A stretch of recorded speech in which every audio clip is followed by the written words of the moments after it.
Right, hello everyone, it's me, Matt and Cauley again. We're going to look into the UFC 240 main card this weekend, go through some of the picks. So, who wants to start? Marc-Andre Barrio versus Christoph Jotko. We'll go you, Matt, first. You can take it away. Okay, well, first off, Ross, I would say that you should introduce yourself and say your name as well. Oh, I'm Ross. Yeah, because otherwise no one will know who the star of the show is, will they? Yeah, I just said it's me. So it's you, Ross, yeah. So Barrio against Yoko. So what on earth is this doing on a pay-per-view? Yeah, it's a prelim fight. It should First of all. It's a fight past prelim fight. Yeah. This is, I know a lot of people have been saying that the pay-per-view isn't worth buying. And, maybe it won't be, but it's all based on names. You never know. The fights could all be fire. Every single one of them could be amazing. So, who knows? But I don't think this is going to be one of those that is. Yeah, this is the only fight I'm actually not interested in. The other four on the card, I do think, have potential to be really good fights, but this one's a bit of a dud in my eyes, to be honest. Yeah. Neither of them. Sorry, Cauley, go ahead. Sorry, Matt. Go on, Matt. Go on. Well, Yoko had a bit of a layoff, didn't he? Came back, fought Amadovsky. Bit of a boring fight as well. Got the win there. And Barrio's also coming off a loss as well, isn't he? I believe he is. Beat Sanchez. I thought he lost to Sanchez. No, he got a decision win against Sanchez, didn't he? I went the other way. It was a unanimous one in the favour of Andrew Sanchez. He was on the Cowboy Aguinta card. Yeah, sorry. Messed that up, didn't I? Honestly, why are you even on this podcast, Cauley? I don't know. I was just about to back Barrio as well, mate. I was just about to back him. No, you can back him if you want, but yeah, I think we're going to be stand up all the way, pretty much. Yeah. So it could be good from that point of view if they want to stand and bang and have a bit of a go at it. I don't think either of them are going to be looking to get to the ground. I don't think either of them are going to be looking to control against the side of the cage. So hopefully, because they're both pretty decent kickboxers, I think. So hopefully we get a bit of a good stand-up battle. I thought Yotko was going to be a really big star. Like, he looked really good when he first joined the UFC. He won his first one, lost his second one. Then he went in a kind of 5-fight tear, but he was fighting really mid-tier fighters. Then as soon as the UFC gave him a chance against the kind of upper echelon, we'll say, of fighters, he lost 3 in a row against David Branch, Uriah Hall, and Tavares. So it seems like when you give him a mediocre opposition, he can deal with them quite easily. But as soon as he faces the top tier of fighters, that's when he falls apart. Yeah, to be fair, he is against mediocre opposition today. Tomorrow night, shall we say? Got hands though, Barrio. 11 wins, 8 by knockout or TKO. 3 by decision. He's never been knocked out, so you never know. Might have some power hands there to throw towards that chin. Yeah, definitely. Personally, I kind of think we're going for a decision. Yeah, I think it'll be a stand-up fight. I don't think anyone's going to finish it off. I'll probably, not quite on a flip of a coin, but a bit of a gut feeling that possibly Yoko by unanimous decision. I would take that exact call as well. That's what I'm going with. No, I'm going to go with Barrio first round knockout, me. It's going to be the James Rick pick part 2.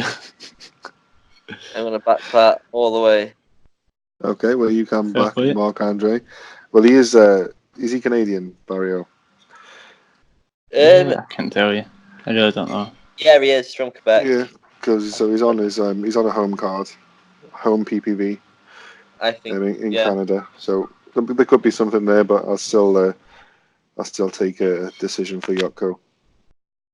Right, so fair enough. On to the next one then. Okay, so this one I'm excited about.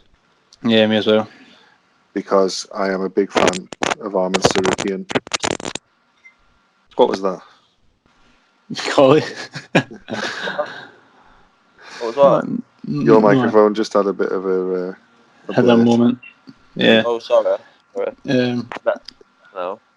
Matt, I'm a fan of the other man involved in this fight. Oh no, we've got rivals. So you like Aubin Mercier then, yeah? I do. I think he's talented. He's entertaining. I think he's one of the fighters that I find fascinating to watch when he's grappling.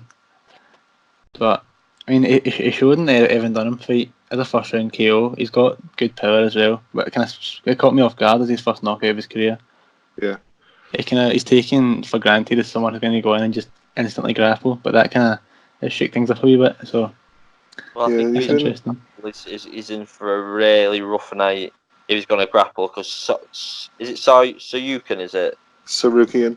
Sarukian? I think how he was against I'm going to go for this now. Is it Makachev? Makachev on the nearly close.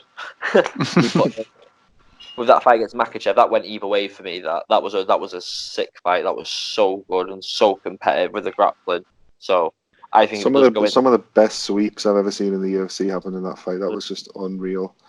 That kind of fight. One of the fights of the year for me. That was just such a good entertaining fight. That the Russians are insane without the grapple. I just don't. If it goes to the ground, I don't see Sarukian losing. I just don't. But he can knock people out as well. He got a KO. He got a head kick KO over Oliveira in his fight before Islam. So yeah, I do think he's given up. I do think he's given up some striking advantage to Oban Mercier in this one. Yeah. I don't think he's got. I mean, I know he's not known for it, but I do think he's, Mercier, that is, he's not known for his striking so much, but I do think he's probably slightly better than Sarukian at that point. But I don't think Sarukian will be interested in that too much. I think he'll be going to try and take it down anyway. Yeah, definitely.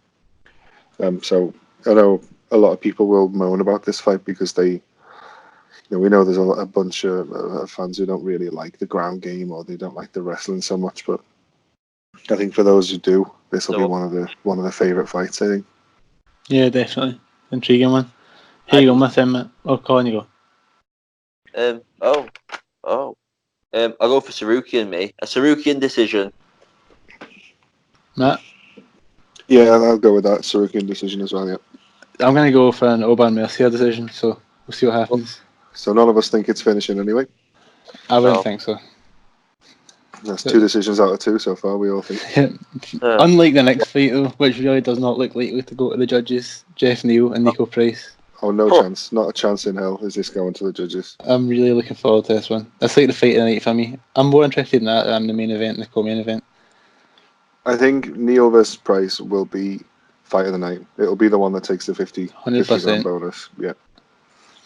Both of them just love going for it, don't they? I mean, Neal is patient with it, but they both like to throw.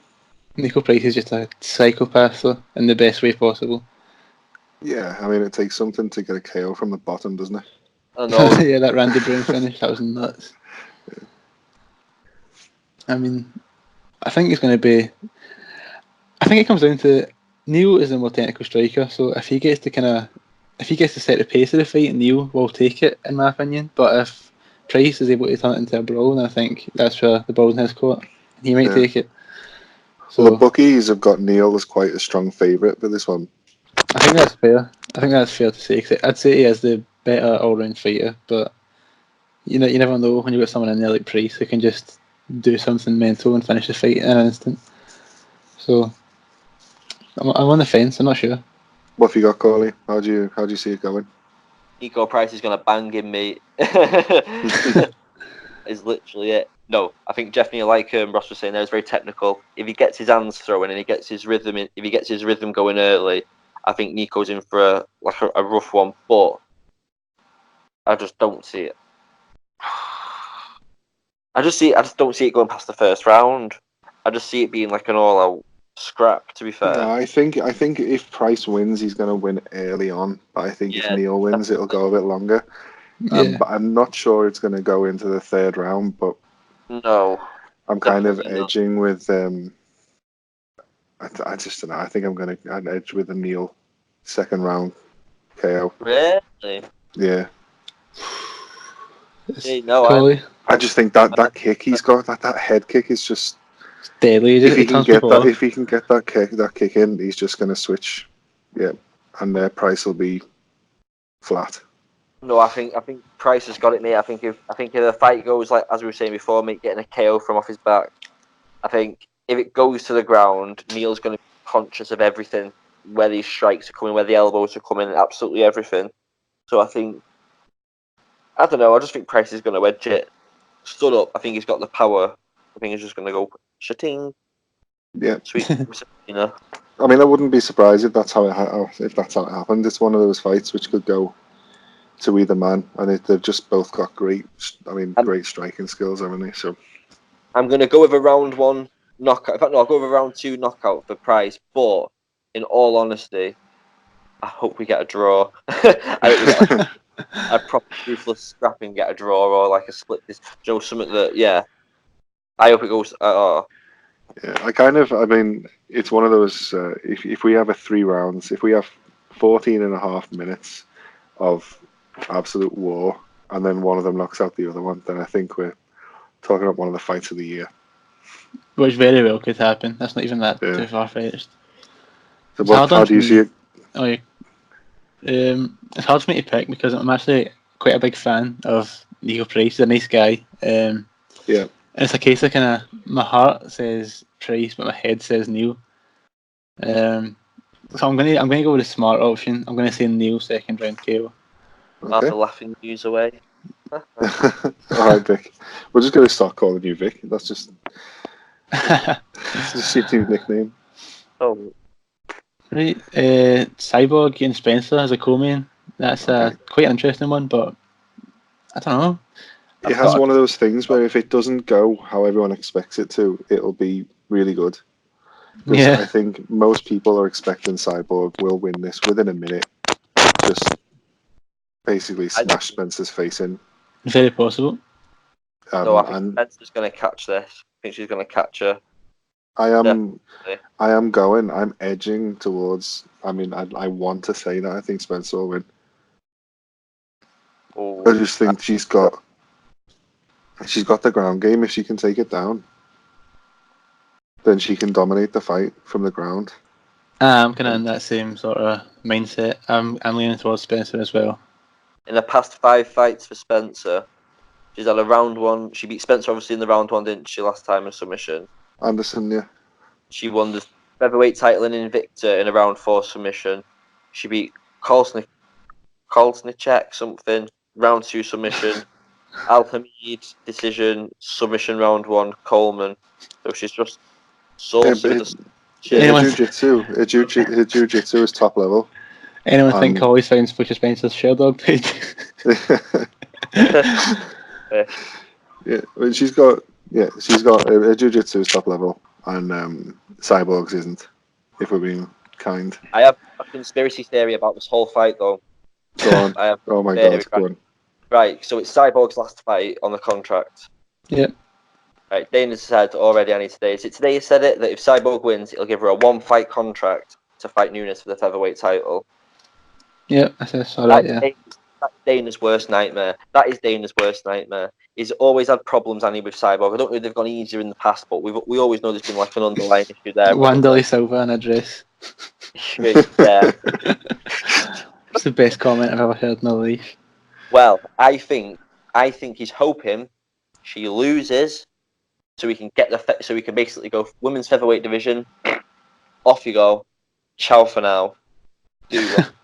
Right, because even with that one, even if she wins and she gets that 1-fight contract against Nunes, we all know Dana is backing Amanda Nunes 100% to knock her out again.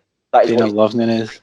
I think Dana wants, regardless of what happens, if Spencer beats Cyborg, great, he doesn't even have to handle the situation. He just has to put Spencer in there with Nunes, maybe, whatever that end. But if Cyborg wins and she gets beat by Nunes, she's not going to get a contract renewal. The featherweight division's gone, and she's going Bellator or PFL. That is what she's doing. She's Bellator for Bud, imagine. Yeah, Cyborg against Bud. That'd be a good fight, wouldn't it?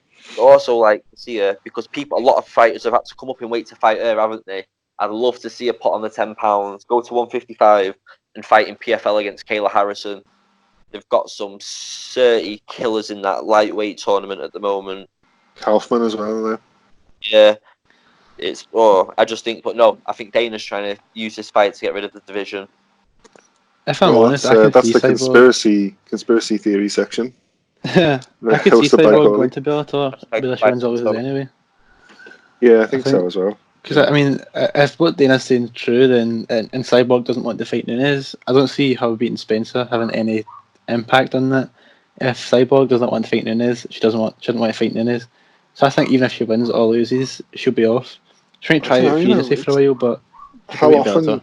often has Cyborg tried to say that I do want to fight Nunes? I'm not scared of it. I want this fight, but you're not offering it to me. I You just know, think, she, both personally, sides are saying out loud that opposite things, so it's a difficult one. it's the But UFC in the middleman, isn't it? Spinning off stories, spinning off one story to one team, one story to the other. Basically, Cyborg's asking for more money than what the UFC want to pay her now she's not a champion.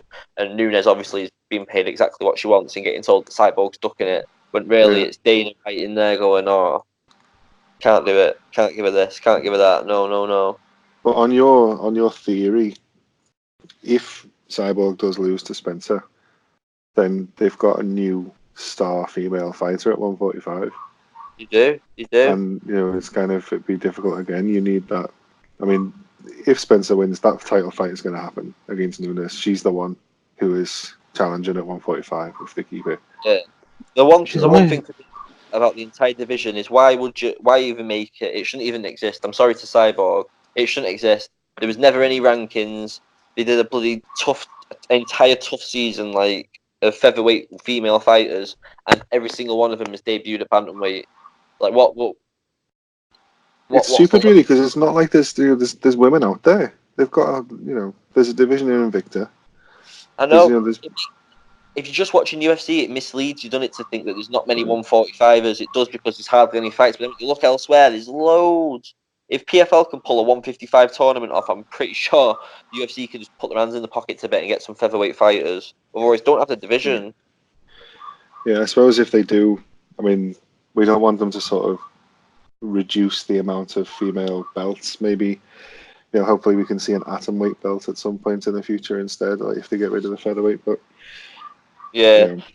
it's that's small fights, and they don't really like the small fighters, do they? They want to if they want to get rid of the flyweight division in the men. Well, they've shot themselves in the foot with the It's the same with the flyweight division for the men's, innit? They were cutting everyone. Everyone was getting cut, and then all of a sudden now, everyone's popping back in the rankings. Yeah. It's like putting fighters back on board. They're doing the flyweight title fight. It's like you've just Yeah, got but rid of. flyweight is good. Some of the best scrappers in the world are small guys in the flyweight division. But before we get too far off tangent, we are supposed to be concentrating on Yeah, Spencer and sorry. Cyborg. So before I think making the picks. One thing I think might be a factor in this fight could be experience. Because I mean, Felicia Spencer, she's only 7 fights into a professional career. Yeah. And Cyborg, she's been around forever, so that could be a factor in this fight. ringcraft is always one of those things that they talk about. But you got to question. I mean, against Nunes, she went out and she got beaten at her own game. She didn't even consider a different tactic. She was getting absolutely hammered, and she still threw and threw and through. So, Yeah. because you wonder how much of a difference that will make to them. If she's got that experience, but she didn't use it last time out. There's no.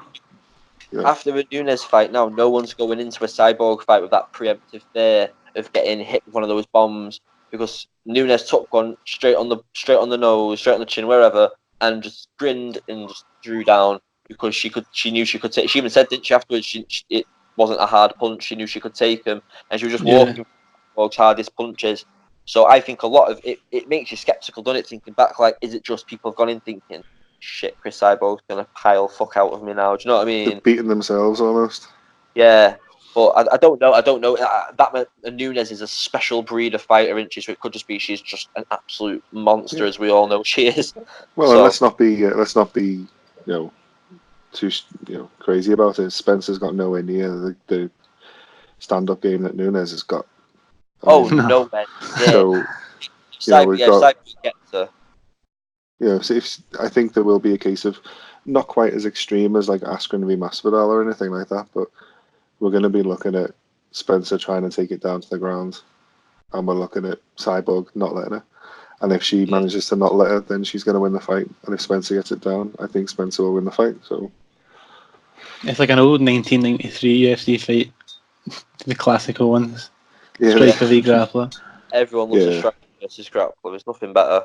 There's nothing better. I'm leaning towards Spencer though. I'm going to go with Spencer. Yeah. I don't know. How?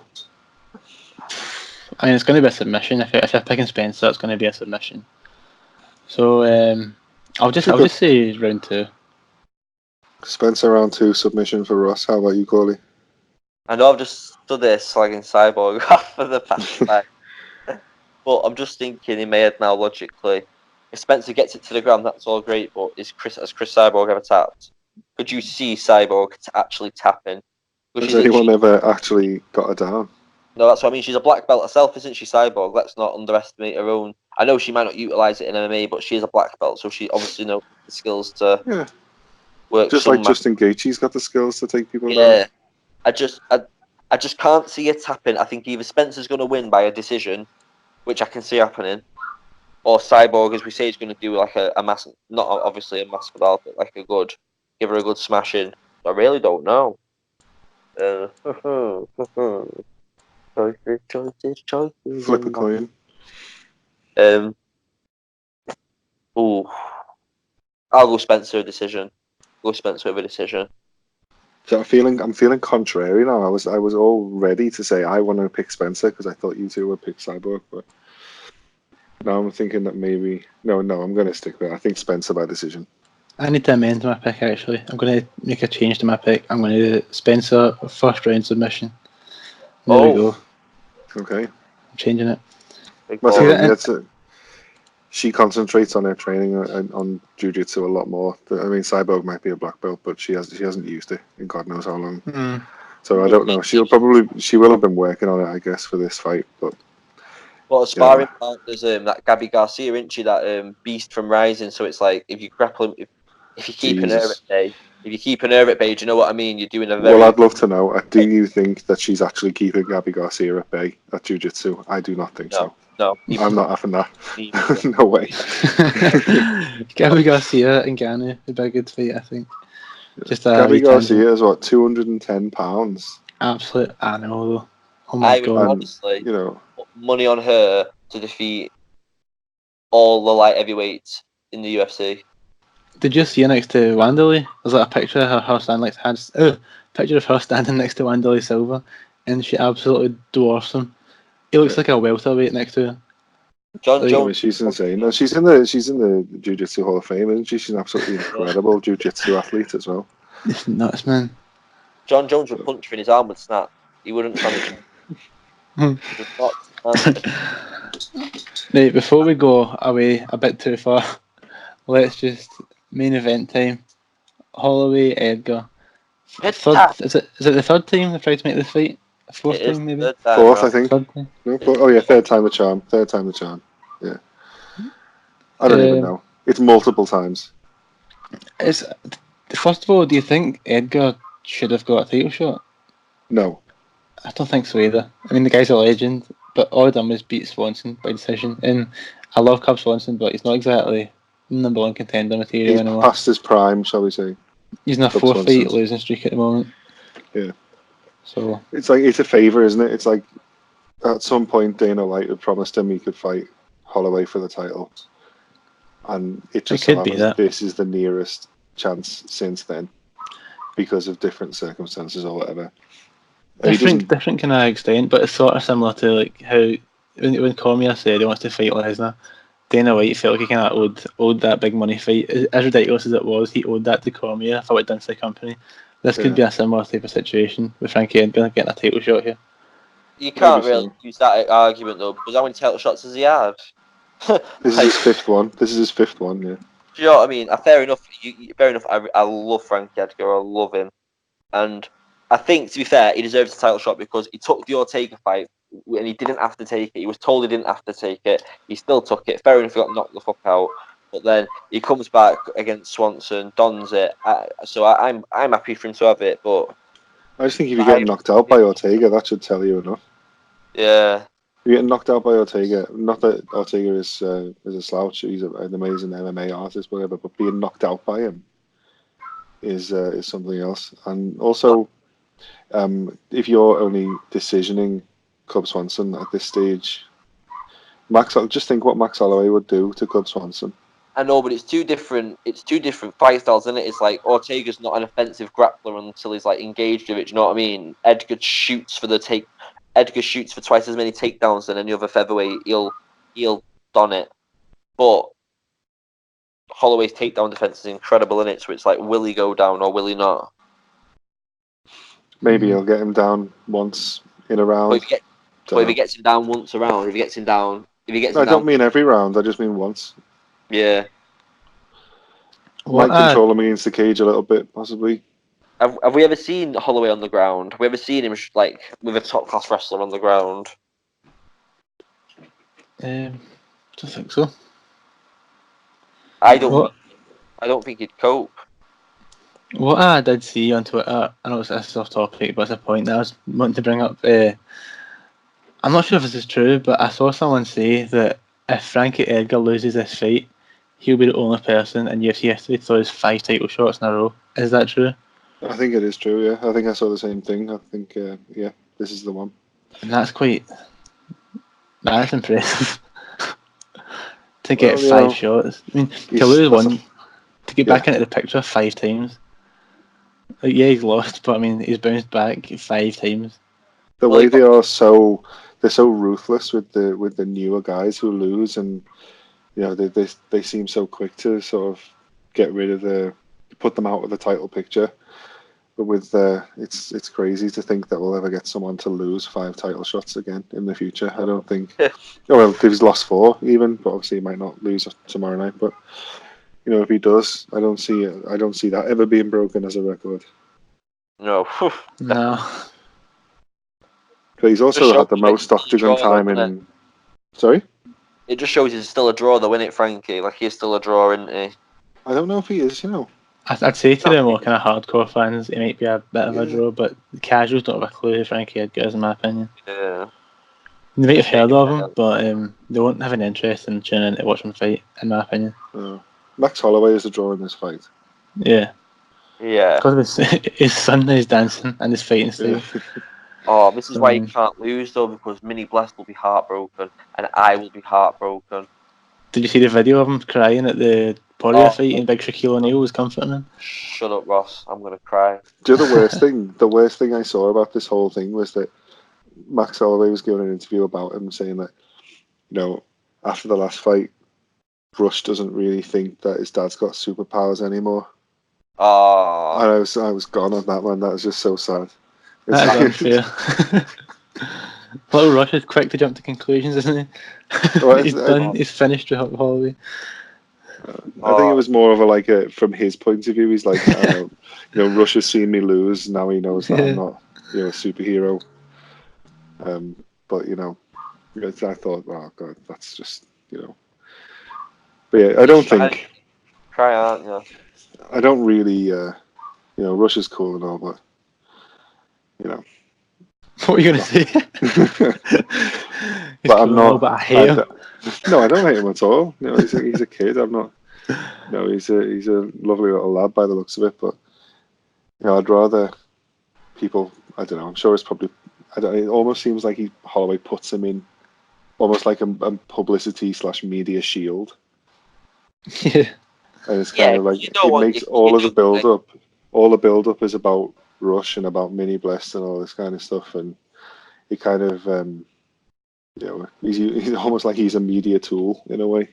Yeah, let's Holloway Max Holloway, I should say. Let's Max Holloway take a kind of backseat a little bit. Just send his son out to dance for like 5 minutes.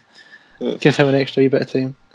But in the fight itself, Max Holloway is so big, so long, such large reach, such a great combination puncher.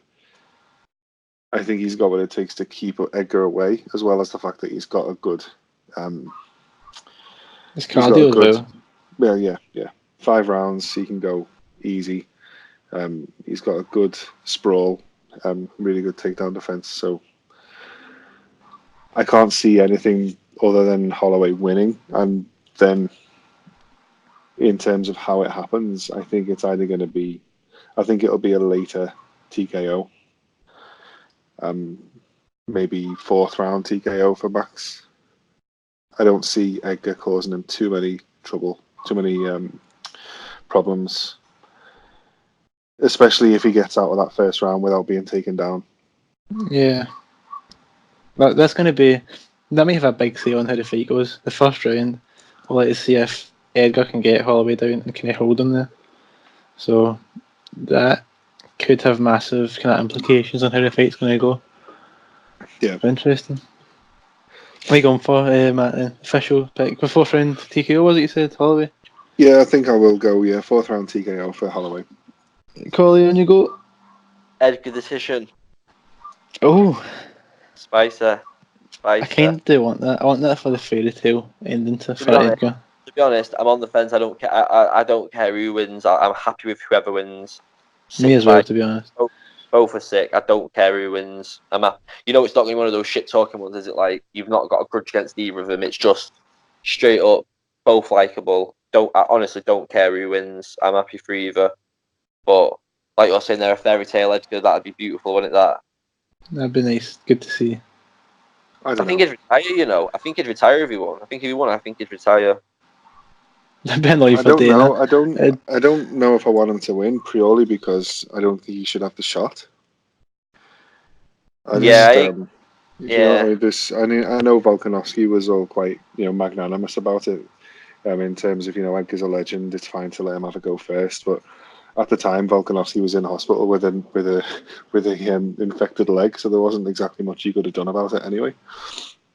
But he is ready now, isn't he? Volkanovski. He is ready now. Yeah, he's weighed in today, just in case. He's ready to go, and he will be shoved in there if one of them gets injured. Just to touch on Cauley's point. Oh, sorry, go. Does that mean, or just I don't know if either you know, I don't know, if Max Holloway gets an injury now and Volkanovski steps in, Max isn't stripped, is he? It just becomes a non-title fight. I reckon Dana. Yeah, I was gonna say that. I think Dana will just throw an interim belt on it. Yeah, because they're not going to strip Max. He's too much of a. He's a legend in the UFC himself. I mean. Yeah, if it's the triangle, I think if it's the triangle type thing, I think I'd do anyway. But I don't know. Obviously, I'm not in charge, so it doesn't matter what I think. But if Holloway regardless of whoever fights, Volkanovski's next. So whoever fights up 240 is going to fight Volkanovski in this kind of the same time scale anyway, isn't he? So if Volkanovski has to step in, it'll just be the same plan, just the title shots skew whiffed about, won't it? I guess. But obviously, it's not going to happen now. They're both going to be wrapped up in cotton wool from now until the fight. So just that weight cut on Holloway is scary, isn't it? How he starts slurring his words a bit. It's not. Did you just watch Embedded? If anybody's watching Embedded for this UFC? No, I haven't seen it. No. Literally in the first episode, I don't know if this was like meant to be a joke, but obviously, like Cauley said, we all know how Holloway struggles with his weigh-ins. In the first episode of Embedded, which I think is filmed maybe last Sunday, maybe Monday, you see Holloway going to some shops and he's like grabbing all these boxes of like sugary cereal and different sort of sweets and biscuits and stuff. Yeah, I've seen that. I was like, is he actually going to buy them? Like, it has to be a joke. I don't know if I'm being gullible, but surely not. Buying them for when he gets to put his weight back on, maybe. I don't know. I would run my life out of me after a week. He does have a habit of sounding. He does sound pretty much punch drunk all the time. Yeah. I mean, obviously he's a big star, so they go to Hawaii, talk to him while he's sort of in the off season, if you want, quite a lot. And he's even then he sounds like he's taken too many shots, but he's probably always sounded that way. But he's a hell of a fighter at 145. Do you think he might actually have a chance at 155 at some point?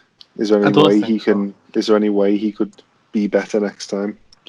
I'm not going to say. I think featherweight is his natural, and I think he struggles at 155 because every single shot Poirier hit him with, it was clean. Really did rock him.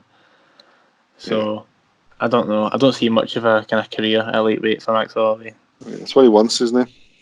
Yeah. But I think he's got in his mind that I think his cut to 145 is so hard that he probably thinks 155 is where he should be, and the power differential is so massive that I don't know. I kind of agree that I'm not sure. I think I'd rather see him defend and defend and defend and defend in 145 instead. If Holloway did go to 155, I think there's no chance that he'd be a champion. I reckon he'd be like, he'd sit in amongst like rank 3 to like rank 7. I think he'd kind of hover like around there. Yeah. I don't Because see him if you have a look at them serious now, contender.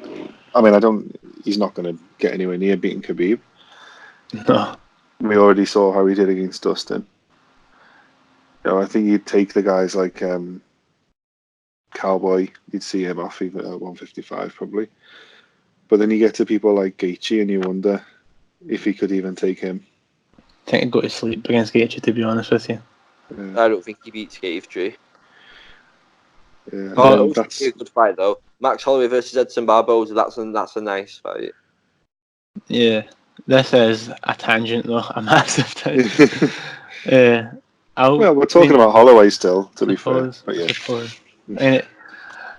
But we all chatted before this started recording. We were like, let's keep it strictly on 240. Like strictly, we'll focus on 240. And so far, I spoke about Gabby Garcia. I think we've been away all over the place. We talk about male flyweights. Right, I'll chuck my prediction in, and then we'll kind of wrap it up. I don't know. I really don't know. It's another case of like the Neil Price fight where heart says Edgar, head says Holloway. You're gonna go with your heart. Then, yeah. I'm gonna go with my head this time, just for the sake of a pick that's more likely to come true. So I don't know. I think I'll go with Holloway decision. I think it's just kind of like. I think it'll be like the Ortega fight where he's just dominating the stand up, but I don't think he puts Edgar away. I think he just kind of outboxes him for 5 rounds and then wins unanimous. Fair enough. I could see that happening for sure. Yeah. I just think that he'll take enough punishment. I don't think it'll be quite at the level of Ortega.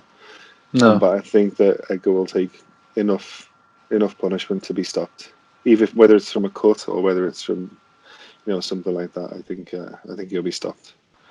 But yeah, I'll go 4th round TKO for me. So time will tell. Yeah. Right, we'll just end it here then. I suppose that was interesting. That was fun. Okay. So thank you everyone, anyone who listens. We'll see who 4 or 5 of you. Yeah, 5 loyal viewers. If anyone does decide to watch, feel free to comment who you think is going to win. Bit of a long shot asking for comments at this stage, but go ahead. But yeah, that's us. Thanks for watching. See you next time. Right. Ciao for now.